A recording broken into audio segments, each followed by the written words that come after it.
You have a work presentation or a meeting to lead, or maybe you have a keynote speech to deliver, and you're worried about your audience's interaction.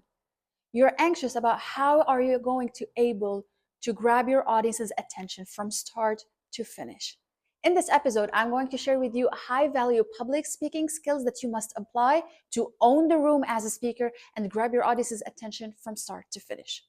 Hi, I'm Lucy, and I'm here to help you master the art of public speaking. So if you're ready to improve in your public speaking and communication skills, make sure to subscribe for high value content every single week.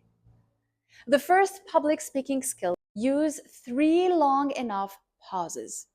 There's something in public speaking called the power of pausing, and there are 3 types of pausing that you must apply or use while you are delivering a speech. But today I want to emphasize on the long enough pauses, which means these pauses are at least for 4 seconds. They could be from 4 seconds up to 10-15 seconds if needed. These kind of pauses mainly used before you start your speech, in the middle of your speech when you see that your audience are a little bit distracted, and when you have a very important idea or a suggestion or anything that's related to your speech that you want to grab your audience's attention and let them wait in anticipation. So make sure to incorporate 3 long enough pauses in your speech.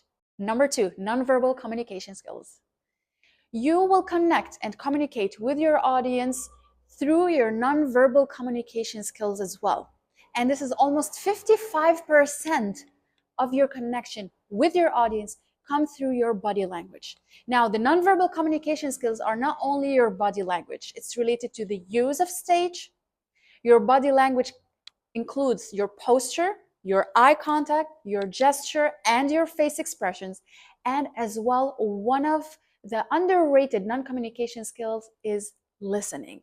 You need to make sure to listen to your audience, especially when you have a work presentation or a meeting or a speech that requires a debate with your audience. Skill number 3, know your audience. To own the room as a speaker, it's not only during delivery. It starts before you start speaking, when you are preparing for your speech. If you have a wonderful speech, amazing meeting, if you don't know your audience, they're not going to interact with you. So you need to keep in mind to know their culture, their society norms, what they are interested in, what kind of topic that they will interact with you more. It is highly important to know your audience before you start preparing your speech. Once you know your audience well, and once you know what kind of topic or what kind of subject they can relate to you, it is guaranteed that you will grab your audience's attention and you'll be able to own the room, and the entire audience will be focusing on what you're going to say. Number 4, vocal tone and variety. Without a doubt, this is the most important public speaking pillar and public speaking skill that you must train for. It's a must to apply and to practice. How are you supposed to use your voice? And keep in mind, if you're good in vocal tone, that doesn't mean you're good in vocal variety, and vice versa. Your voice is the key for you to grab your audience's attention and for you to own the room as a speaker.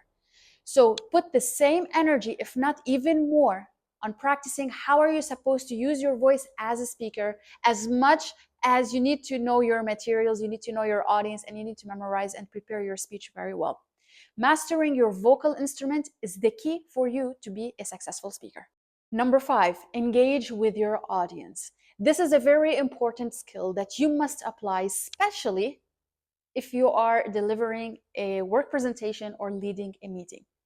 In every speech, no matter what kind of speech, even if you're delivering a keynote speech, it is a must to interact and to engage with your audience, not just through your body language, your vocal tone and variety, or the message or the purpose you want to deliver, but interact with them on a personal level. Ask them open-ended questions if you have time, Q&A sessions.